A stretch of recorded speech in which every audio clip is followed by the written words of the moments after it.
I mean, heck, there was 6 months ago when you should have given up on me and you didn't. Yeah, that was a crazy season. Yeah. You want to talk about that? We can talk about that. We went through a journey of just like intense truth telling. Yeah. Intense truth telling. And even it's even like giving you options, no punishment. Like, hey, if you want to be with me, this is the road that you'll have to take. Yeah. If you want to move on, make that decision now. Yeah. You know, but this road, I promise you, is the harder road. Hey, everybody. Welcome to the Become Great podcast. I'm your host, Ahab Al-Hindi. I have a very special guest with me, my dear friend, Alicia Griggs. Alicia and I have been working together for 5 years now. In the last 3 years, Alicia and I have gotten closer and closer as she's moved up in the leadership at my company. She's currently the kitchen director and working towards becoming the general manager of our business. She's just a stellar human being, great with people, one of the better people in my business of building teams and connecting.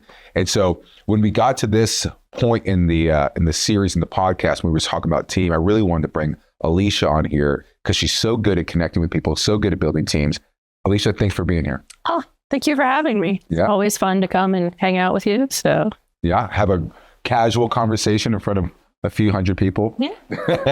Oh, it's only a few hundred. Yeah, we're gonna be fine. Yeah. I thought there was gonna be millions. It depends on how good you are. The pressure is on. So I wanted to just like to you, what does it mean to be a part of a great team? Oh, that's a good question. I think to me, being part of a great team is like being with a group of people that they don't just have their own interests that they're trying to pursue, but that they care about the things that I care about too, and that I can trust them with those dreams, and that they can trust me with the things that they're trying to pursue, and we can do it together. Yeah, I love that, because trust is such an essential part of all relationships, right? We've talked about it in the past with our relationship conversation and other things that we've talked through. Like, what is it like, I guess, if someone breaks your trust, what is it like for you in your relationships to like build, for that person to build trust back with you? Consistency. Like, I think we all like the idea, even if we don't practice it, of like, oh, I meet someone, I want to start with a high level of trust, believing in who they should be, or they could be, the ideal version of or them, they claim to be, or who they claim to be. Yeah. And then they will decide where they fall on that. Yeah. And then if they want to change from like where they fell to a higher level of who they are, then they have to consistently show behavior that kind of follows through with that. So if I have someone who is regularly telling me something's happening that's not happening, then we start verifying it. Yeah. And then once that behavior is verified that, oh, the things that they say they're doing consistently, that trust builds back in. I took a psychology class in college, and I don't remember a whole lot, but one of the things I do remember is it was a marriage and family therapy type class. And the professor said there's a simple formula for trust. And it was it was F over little t equals big T. And I was like, okay. And she wrote it on the board. Faithfulness over time equals trust. Yeah. And that was something that really marked me. Like, can I look at your life, your time with me, my experiences with you, and like, gosh, that person's been consistently faithful in my relationship with them. And okay, that equals, I do feel like I can trust that person. I'm actually in the process right now. I have a son who's about to turn 12. Oh, I thought you said learning to trust me. No, you and I have gone through a lot, and we could talk about some of that. Yeah. But I have a 12-year-old. He's about to turn 12 in March, and he's awesome in every possible way. But he is very much a powerful person in his own right. Mm-hmm. And right now we're in the process of earning trust again, because he's been going around mom and dad's back to play video games when it's not supposed to be, when he's supposed to be homeschooling and all this stuff. And last night he said, hey, Dad, can you do this thing for me on my computer? I said, yeah, let me just check and see how much time you spent on your computer today. Because he's not supposed to be, he's supposed to be banned from it right now. Mm-hmm. And he had been on his computer for like 30 minutes. And I was like, oh, I would love to have done that thing for you. But you broke my trust again. What would it have changed if he would have approached you like, hey, I know I wasn't supposed to be on my computer today. I was on it for 30 minutes. Like, it's still like the request is more powerful than the admission, right? Like if he says, I'd really like 25 minutes, I'm going to say no, right? But because if he thinks he can get away with it in the small things, he'll get away with it in the big things. And so I'm teaching him what it takes to build trust. And this morning he's like, well, how long am I going to have to do this for? Until you have my trust again. And I don't know how long that's going to be. Yeah, I was just curious because I was always like a very honest child and adolescent, but I was not a very compliant child or adolescent. So if I was asked to do something, I would just decide like, nope, I'm not going to do that or do it. And then I still want to do what I want to do. But that was like a different journey of building trust with my parents, because they're like, yeah, you're always going to tell us the truth, but we actually need you to do the things we're asking you to do, not just the things that you want to do. Yeah. And that's so different, right? Like when we're building, like when we talk about team, it really is like people working together to accomplish something, right? So in my relationships, my friendships, right? Let's just talk about friendships. I have a lot of great friendships. I have really tight knit friendships, but we have a goal for our friendship. Some of it is fun. Like there is a percentage of the goal of our friendship that is fun. Like we want to have fun together. I need a place where I can laugh and just goof off and be myself. But I've also selected these men for a reason. I want to become a better man because of my time with them. And so like we go out of our way to hold each other to a higher standard in our relationship and in our marriages and in our parenting. And so we want to model good relationships, and then we also want to like have this standard for one another in our relationships. What does that look like for you in your relationships, maybe in the business or maybe outside the business? Like teams can manifest in a lot of different ways, some through friendship, some in business, some in family.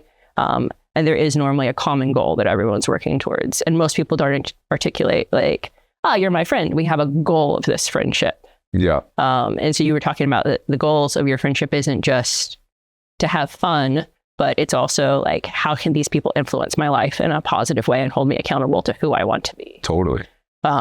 Which I think to a certain extent rings true. I've never articulated that in my friendships, but I add the layer of like different friends are going to be able to help me meet different needs in my life. So I have some friends that when I really need to have like deep kind of intellectual conversations that go nowhere, but I'm just kind of jonesing for like thinking that like these are great people to talk to because they're not going to get easily offended by concepts and ideas. Yeah. But I've got other friends who, if I do that, then you can just tell they're bored before you start talking.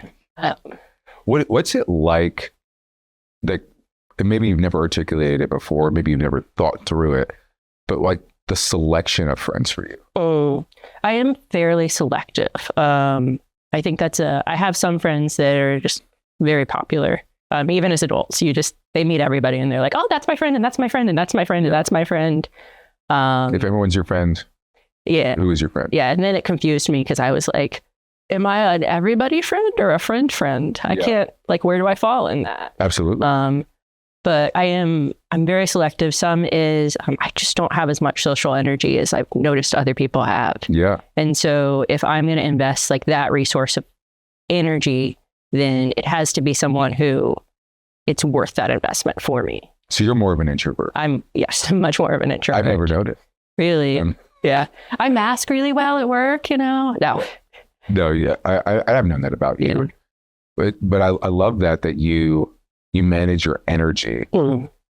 Because I feel like that's true for myself too. Because, when I leave work and I go home, I don't get to veg. Yeah. I got 5 small children that are like, what's up, dude? I missed you all day. I want to sit in your lap while you're eating dinner. Can I sit on your lap and eat your food? Like, and, all of that. And so there's no like off button until like they're all asleep. And then you're probably asleep too. It happened last night. I put my daughter to sleep and my son woke me an hour later. It was like 8:15.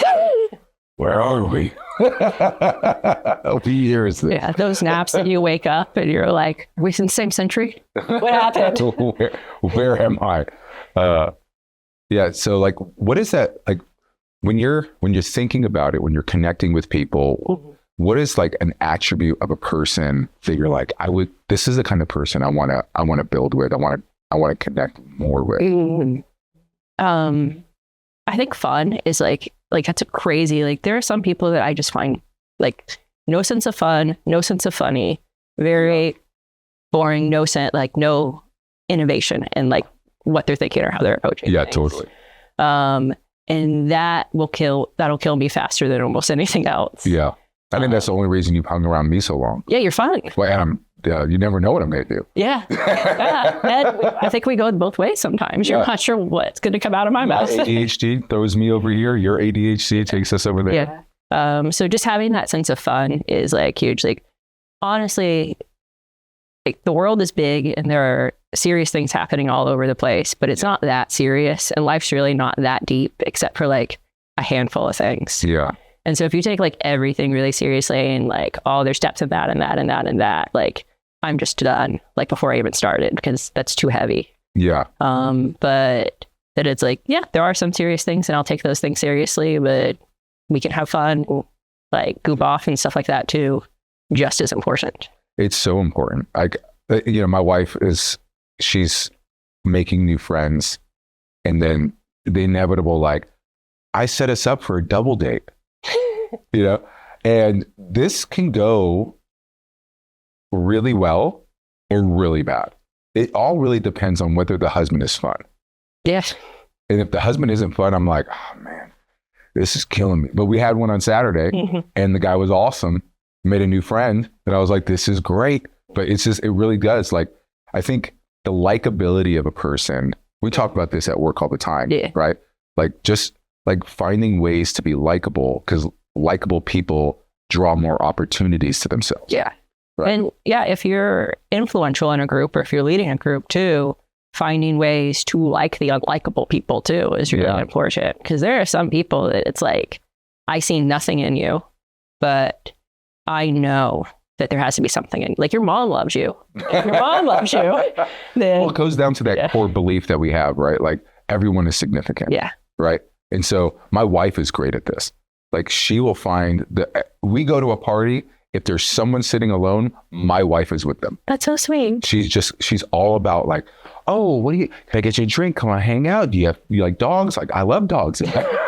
She loves dogs. She does love dogs.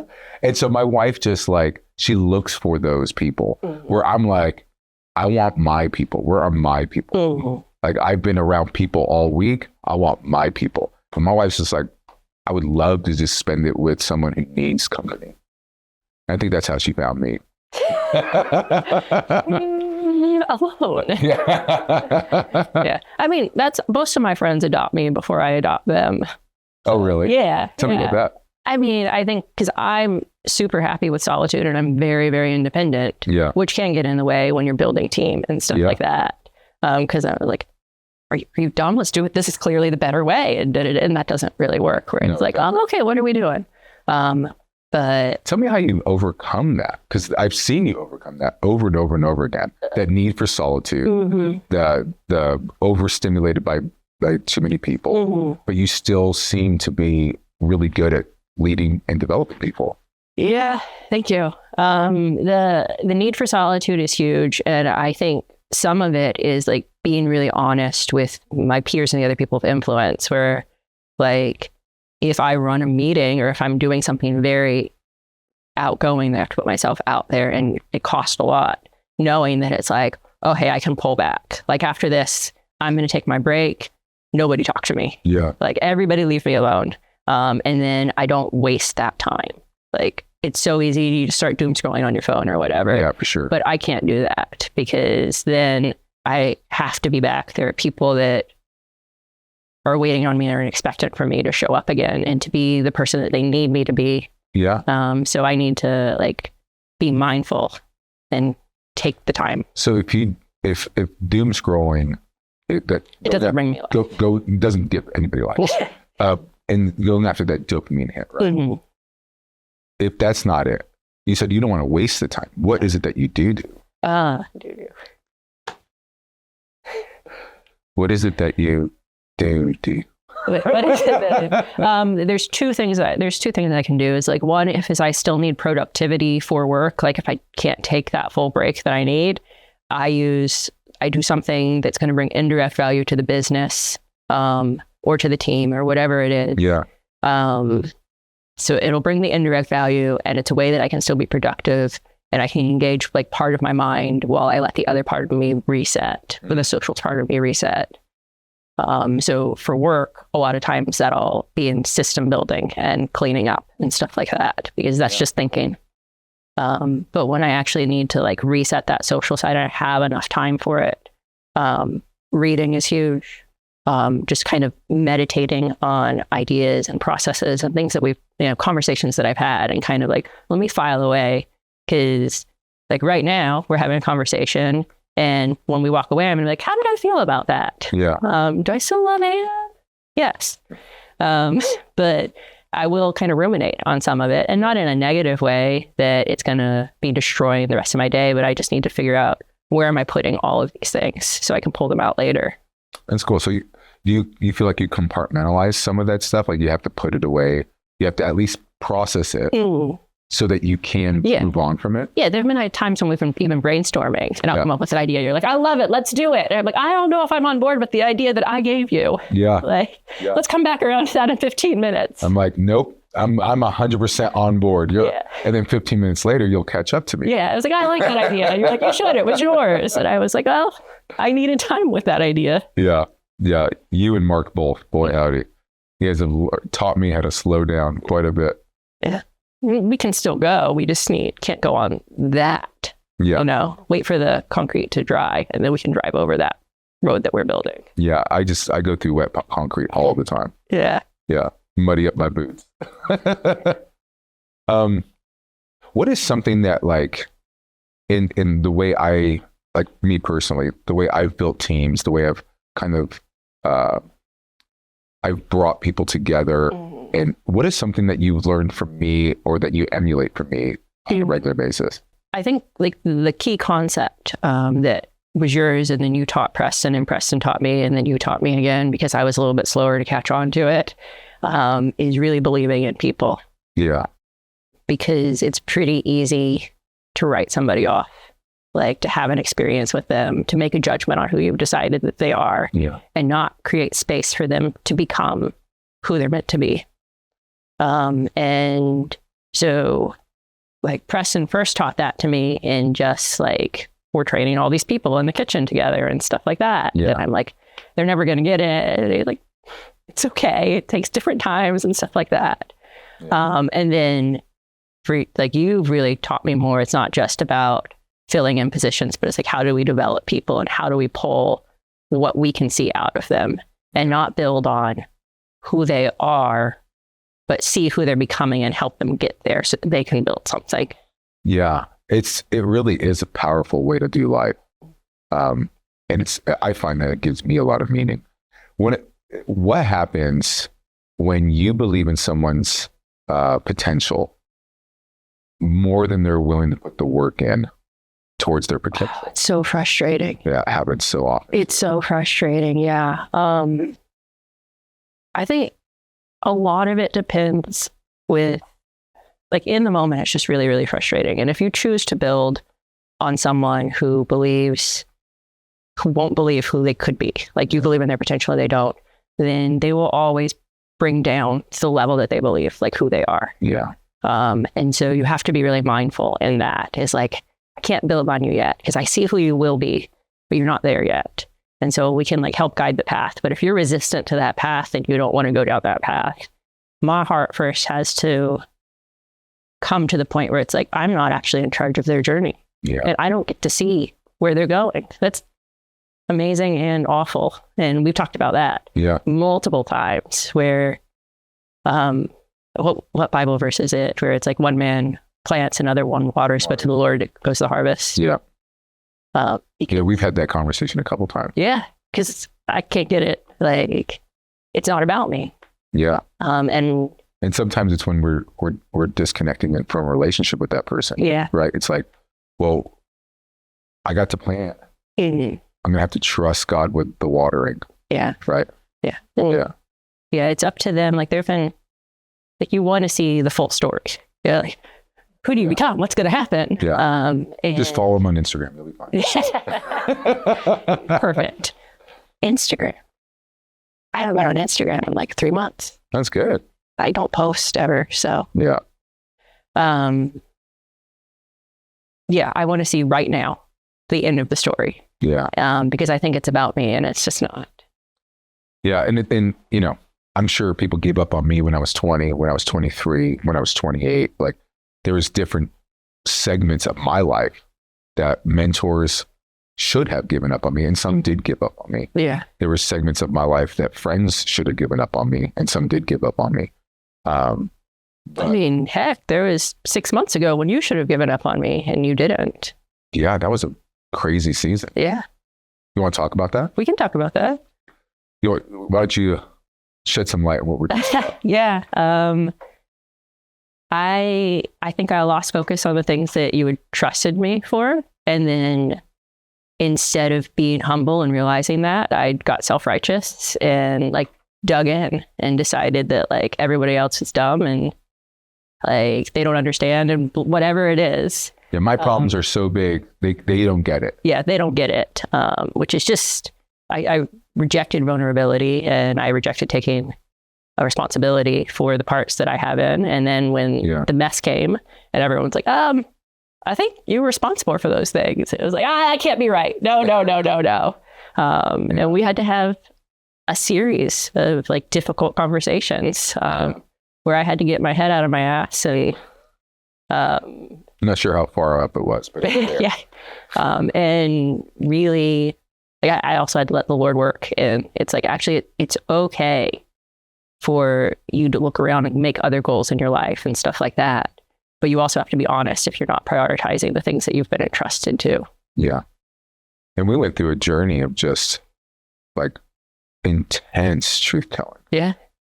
Intense truth telling. And even it's even like giving you options, no punishment. Like, hey, if you want to be with me, this is the road that you'll have to take. Yeah. If you want to move on, make that decision now. Yeah. You know, but this road, I promise you, is the harder road. Oh yeah, it was not an easy path. It wasn't an easy path. And I made it very clear it wasn't even that enticing of a path. No. Right? Yeah. And you were like, this is the path I choose. And honestly, I don't know if it was 6 months, but it was probably something like that. I'm so thankful you chose that path, because your trust, my trust in you has gone through the roof.